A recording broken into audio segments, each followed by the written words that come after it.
اندامت کنگرس ج پارتیا کماری ده هلوست کایی گرتی دا ویدی ماهی دجی پیشنیاز سروک اوباما راوستان بود راونامه که 3.5 تریلیون دلار ریبری کماریان لجواتا نیران جان بوینر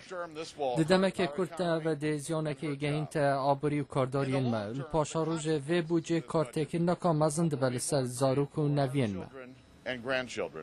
حتی یک کماری بتنجی پشتوانی باج اوباما نکر کش جواتا سناتوران و یا نینران هر دو افسانهایی در باز بوی چونکی پرانی اندام دوی دیموکراتن. هرچند کماریان شیا خواه بکنه یک دنگ دجی دراونامه سروکی بلهشت پارتیا کماری بزاوه دکت که رول کانی ببینید رکبریه دا. پروفیسور لزانگی ها جورج تاون ستیون وین روشا کماریان ده زور خراب و نرخستی به حتی حلبجاننا سروکاتی ها بید لوی دمی ریبرک ده سر حالدت که ریبازا کماریان داره جد و جانوکه کماری نزانن چپکن و نخوشه که تو دوی روشه دوی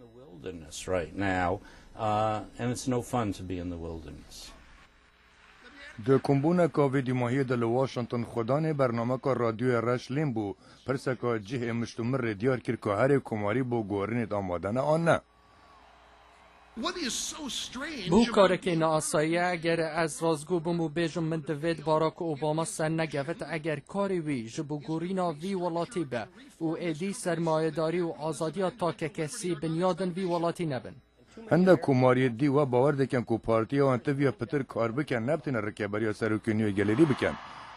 سروکی برید کارمند سرا اسپیل سردم سروک لوران ریگل کین دوبرستیان بیجید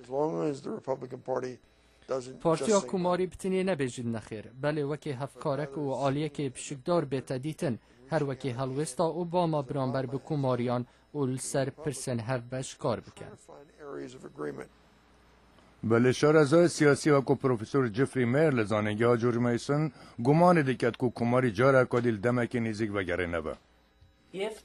اگر کماری بشن حتی وی هاوین ریبرک و پیامک و بینن روشا اوبامای ده زور خراب بد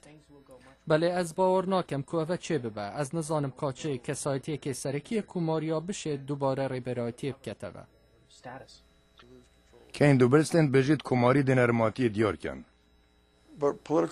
بله پارتین سیاسی همی گاوا دلیوهنه که خونیب کنه و بوهای پارتیا کماری نوکه پیچک تفلهف بویه بله تنف سرخور